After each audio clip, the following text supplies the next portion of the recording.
नमस्कार, मैं करमपाल। ये जो आप बंदा देख रहे हैं, ये अमेरिका में भारतीय मूल का एक काउंटी का जज है। इसको मनी लॉन्ड्रिंग का दोषी पाया गया है और एक दूसरा मामला है, गलत सूचनाएं फैलाने का आरोप है। उसकी जांच चल रही है और संभावना ये है कि उसमें भी इसको दोषी पाया जाएगा।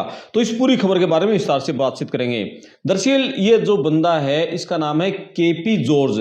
अमेरिका में एक महत्वपूर्ण स्टेट है टेक्सास।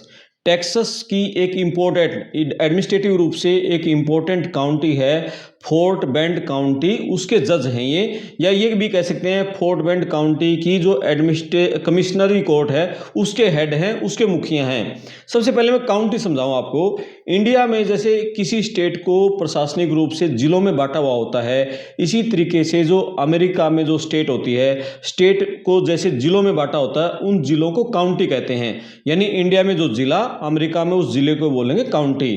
तो टेक्सास की एक इंपॉर्टेंट काउंटी है फोर्ट बेंड काउंटी, उसके ये जज हैं। हालांकि ये वो वाले जज नहीं हैं जो कि सिविल के या फौजदारी के जो मुकदमे सुनेंगे कोर्ट में बैठकर। हालांकि बहुत सारे काउंटी के जज को पावर होती है कि वो सिविल के मुकदमे सुन सकते हैं, लेकिन इस बंदे के पास, ज़्यादातर के पास जो ये काउंटी जज होते हैं, एडमिनिस्ट्रेटिव जो प्रशासनिक पावर है वो बहुत ज़्यादा होती है। यानी कि वो जैसे इंडिया में जो डीएम के पास पावर होती है प्रशासनिक रूप से, उससे भी ज़्यादा पावर होती है इन काउंटी जजों के पास।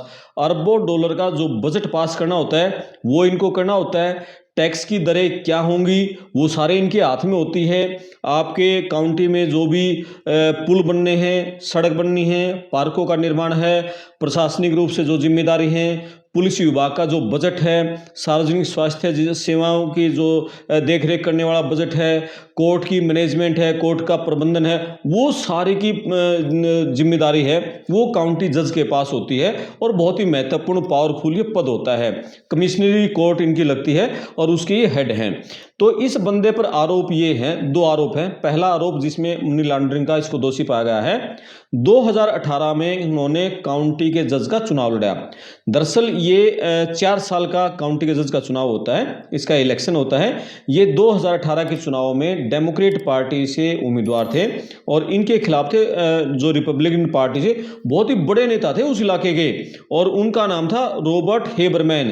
तो 2018 के चुनाव में इन्होंने लड़ा और उसको हरा दिया और बंदे ने इतिहास रचा था। यानी भारतीय अमेरिकी पहला था और एशियाई भी पहला था ये। मतलब वहां पर आज तक ना कोई एशिया का बना था ना कोई इंडिया का बना था। तो ये बंदा पहला वहां फोर्ट बेंड काउंटी का जज बना और इसने चुनाव जीता। उसके बाद 2022 में फिर चुनाव इसने जीता 4 साल के लिए, और नवंबर अभी 26 तक का इसका कार्यकाल है। तो इस पर आरोप ये है कि जब इसने शुरू में जब चुनाव लड़ा 2018 में, तो वहां चुनाव लड़ते समय एक इलेक्शन कैंपेन अकाउंट बनाना होता है और उस अकाउंट में जो उसके सपोर्टर होते हैं वो पैसा डोनेट करते हैं भाई चुनाव प्रचार के लिए। लेकिन वो जो पैसा लोग डोनेट करते हैं उस इलेक्शन अकाउंट में डालते हैं सीधा अपने हाथों। जैसे ना इंडिया में नोटों की माला पहनाते हैं, गड्डी गड्डी दे देते हैं, 2 नंबर में सारा पैसा। इलेक्शन में करोड़ों अरबों रुपए इंडिया में 2 नंबर का पैसा चलता है, लेकिन वहाँ पैसा 1 नंबर में और सीधा अगले खाते में डोनेट करते हैं। उस पैसे को आप सिर्फ इलेक्शन के लिए खर्च कर सकते हो। मतलब या तो आप किसी रैली के लिए करोगे, चुनाव प्रचार के लिए करोगे, या आपका जो इलेक्शन का स्टाफ होगा उस स्टाफ की सैलरी के लिए खर्च करोगे। इस बंदे पर आरोप ये है, 18 में चुनाव था, 19 जनवरी 19 में इस बंदे ने इलेक्शन अकाउंट से $46,500 अपना जो पर्सनल अकाउंट है उसमें ट्रांसफर किए इस बंदे ने, और उन पैसों को पर्सनल खर्चे के लिए इसने यूज कर लिया। लेकिन आप डोनेट का पैसा, इलेक्शन डोनेट का पैसा नहीं खर्च कर सकते। हालांकि जब अब कोर्ट में सुनवाई चल रही थी, कई दिनों तक जैसे ट्रायल चला और फिर 4 घंटे की जूरी 4 घंटे तक जैसे विचार विमर्श करके और फिर इस पर सर्वसम्मति से फैसला सुना, इसको मनी लॉन्ड्रिंग का दोषी पाया। हालांकि इसने कोर्ट में ये कहा, इसके वकीलों ने, कि इसका जो डोनेशन का पैसा था, डोनेशन का जो अकाउंट था, इसने खुद मतलब लोन दिया था खुद को पर्सनल अकाउंट से, और इलेक्शन अकाउंट में इन्होंने लोन के रूप में दिए थे और उसकी फिर रीएम्बर्समेंट की थी। इसने कोर्ट में ये दलीलें दी, लेकिन वहाँ जूरी के सदस्यों ने माना कि सही सबूत नहीं मिल पाए, इसलिए मनी लॉन्ड्रिंग का दोषी है। Page 10 of the verdict form, verdict of the jury, guilty. We, the jury, find the defendant Kyle Prasad George guilty of money laundering, third-degree felony is charged in the indictment. In cause number 25 DCR 110889A, page 8 of the charge, the verdict of guilty. We, the jury, find the defendant Kyle Prasad George guilty of money laundering and third-degree felony offense as charged in the indictment, signed by George C. Gleason, foreperson of the jury, on today, March 20th, 2026. और इस पूरे मामले का खुलासा किया था वहाँ के पत्रकारों ने। ह्यूस्टन क्रॉनिकल एक बड़ा महत्वपूर्ण जो अखबार है और दूसरे मीडिया आउटलेट हैं, वहाँ के पत्रकारों ने ये पाया, दरअसल क्या है, वहाँ जो बंदे इलेक्शन लड़ते हैं उनको चुनाव प्रचार के सारे खर्चे का ब्यौरा है पब्लिकली करना होता है। तो इस बंदे ने जो चुनाव खर्चे का ब्यौरा पब्लिक किया, तो पत्रकारों ने ये देखा पूरा, जब इसका रिकॉर्ड देखा कि इसके जो इलेक्शन अकाउंट से पैसा है और वो इसके पर्सनल अकाउंट में जा रहा है और जो उसका कोई रिकॉर्ड नहीं है, तो भाई निजी प्रतिपूर्ति के लिए पैसा और इसके पर्सनल अकाउंट में जा रहा है, कोई रिकॉर्ड नहीं उसका। तो जैसे मामला उठाया तो फिर वहाँ जो टेक्सास की एक टेक्सास रेंजर्स है, स्टेट लेवल की एक जांच एजेंसी है, उस जांच एजेंसी के जो अधिकारियों ने इसके जो बैंक अकाउंट थे, इसकी ईमेल थे, इसके फ़ोन थे, उसके जो रिकॉर्ड की जाँच की, उस जाँच के बाद उन्होंने ये पाया कि इसके जो पैसे का जो ट्रांसफ़र है सीधे उनके एक नया घर लिया इस बंदे ने, उस घर की डाउन पेमेंट के लिए यूज़ किया गया और साथ में एक कार की ईएमआई भरने के लिए यूज़ किया गया। यानी इस बंदे ने इलेक्शन डोनेट का पैसा अपने खाते में किया पर्सनल, और फिर उसके नए घर की डाउन पेमेंट के लिए उसने दिए और फिर कार की ईएमआई भरी, यानी पर्सनल खर्चे कर लिए। तो ये सबूत उसके मतलब वहाँ जो टेक्सास रेंजर्स थे उसने मतलब ये जांच में पाया और इसको अब दोषी ठहरा दिया गया है। 2 साल से लेकर 10 साल तक की सज़ा हो सकती है, $10,000 तक का इस बंदे पर जुर्माना हो सकता है।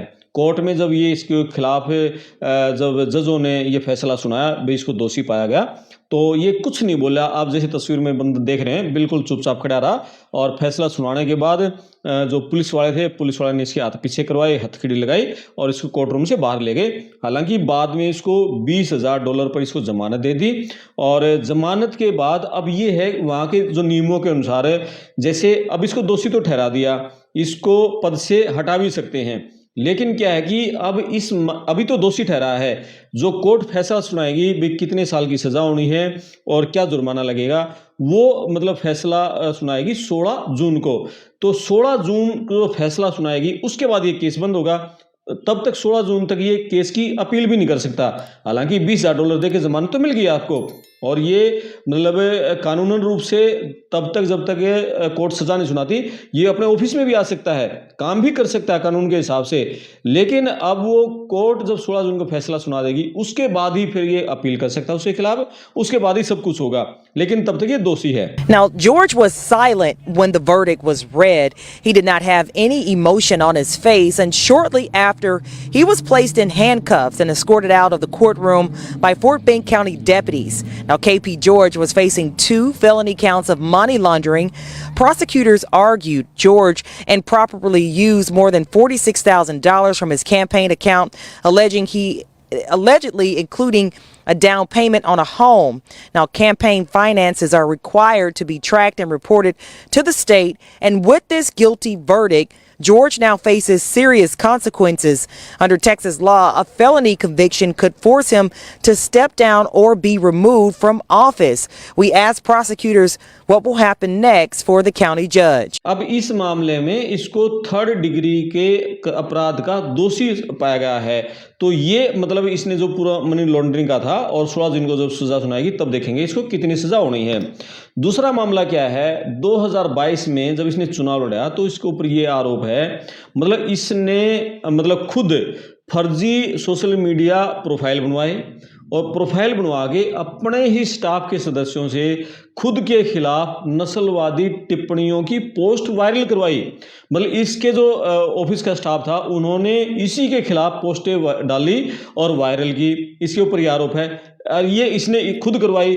और क्यों करवाई इसने, ताकि जो इसके सपोर्टर हैं वो उनकी सहानुभूति बटोरी जा सके और वो इसके साथ लामबंद हो जाएं, यानी जो पूरे एशियाई मूल के लोग हैं, जो इंडिया मूल के हैं और जो गोरों के खिलाफ हैं, जो इसका विरोधी नेता था उसके जो खिलाफ लोग हैं, वो सारा वोट इसको मिल जाए। इसलिए इसने फर्जी सोशल मीडिया प्रोफाइल बनवाए, अपने स्टाफ से अपने ही खिलाफ पोस्टें डलवा दी ताकि इसको मतलब सहानुभूति मिल जाए। इंडिया में बहुत जो सातिर चालाक नेता होते हैं ना, वो खुद ही मतलब सब कुछ अपने आप इंडिया में बहुत करवाते हैं और लोग है ना समझ नहीं पाते। इलेक्शन जब गुजर जाता है ना तब उनकी समझ में आता है ये मामला क्या था, बाद में पत्ते खुलती हैं। तो उस मामले में भी क्या था, फिर जैसे उस मामले में भी पता लगा कि इसने करवाया है। फिर जो इसका जो मेन चीफ ऑफ स्टाफ था ना, चीफ ऑफ स्टाफ था, उसको पकड़ा और उसका नाम है प्रिस्टन मिडलटन, और उससे मिलकर ये पूरी साजिश रची थी। तो प्रिस्टन मिडलटन ने मतलब जो पुलिस थी, जांच एजेंसी थी, उनके सामने उसने सहयोग किया और उसने सारा कुछ बता दिया भी इसने जो केपी जॉर्ज है इसके कहने से हमने सोशल मीडिया प्रोफाइल बनाई, इसके कहने से स्टाफ के सदस्य हमने पोस्टें करवाई। तो उसने जैसे जांच एजेंसी का सहयोग किया, वो मामला चल रहा है और उसकी अभी जांच जारी है। उस मामले में उसकी गिरफ्तारी भी हो गई थी, जो इसका चीफ ऑफ स्टाफ था उसको पद से हटा भी दिया था, और लेकिन उसको सज़ा कम हो सकती है क्योंकि उसने जांच में सहयोग किया है और उसने सारे मामले का खुलासा कर दिया है, और इसको उस मामले में मतलब सज़ा उसमें भी होगी, और ये मनी लॉन्ड्रिंग का मामला है, इसमें अलग से सज़ा होगी। तो ये दोनों मामले इस बंदे के खिलाफ हैं। ये बंदा इंडिया में केरल का रहने वाला है और ये 1993 में वहाँ अमेरिका में गया था, कोई फाइनेंस की फर्म है उसमें वर्क वीज़ा के लिए गया था। इंडिया में ये बंदा जो केरल में इसका ज़िला है पट्टानमथिट्टा जो ज़िला है, वहाँ का ये रहने वाला है। जूलॉजी में इस बंदे ने बैचलर डिग्री ली। इसके जो पिताजी थे वो ट्रक ड्राइवर थे, और इसकी जैसे हमने हिस्ट्री खंगाली, मतलब बहुत स्ट्रगल किया इस बंदे ने ज़िंदगी में। यहाँ इंडिया में नंगे पैर स्कूल में जाता था ये बचपन में, मतलब उस समय इन हालातों में इस बंदे ने पढ़ाई की, नंगे पैर स्कूल में गया। इसके फादर ट्रक ड्राइवर थे, इसने जूलॉजी में बैचलर डिग्री की और फिर जैसे यहाँ कुछ जॉब की। 1993 में ये कोई फाइनेंस की फर्म थी, उसमें ये काम करने के लिए वर्क वीज़ा पे वहाँ अमेरिका गया था। और अब ये टेक्सास में फिर ये 2018 में इसने चुनाव लड़ा, 4 साल का होता है, और 2022 में फिर इसने चुनाव लड़ा और रिकॉर्ड बनाया, इतिहास रचा, पहले भारतीय मूल का, पहला एशियाई। तो इसका कार्यकाल तो था नवंबर 26 तक का, लेकिन जैसे अब इसको 16 जून को सजा सुना दी जाएगी। इसके बाद जो काउंटी के जो दूसरे मेंबर हैं वो किसी एक बंदे को मतलब कार्यकारी रूप से मतलब जज की जो पावर है वो दे देंगे, तब तक जैसे वो काम करता रहेगा।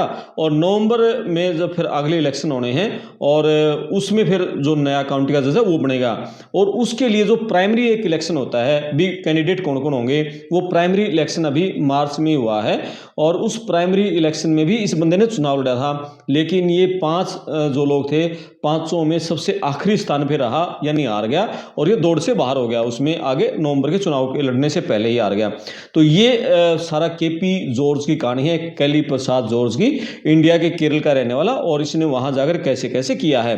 तो बहुत पावरफुल इस बंदे के पास पोस्ट थी और इतनी बड़ी पद पर बैठा हुआ था, लेकिन कैसे तिगड़मबाजियां की हैं। और $46,500 मतलब 38 लाख रुपए, इंडिया में तो हमें ज़्यादा लगेंगे 38 लाख रुपए, लेकिन वहाँ मतलब बहुत ज़्यादा नहीं है $40,000, और बंदा इस पोस्ट पर पहुँचा हुआ है।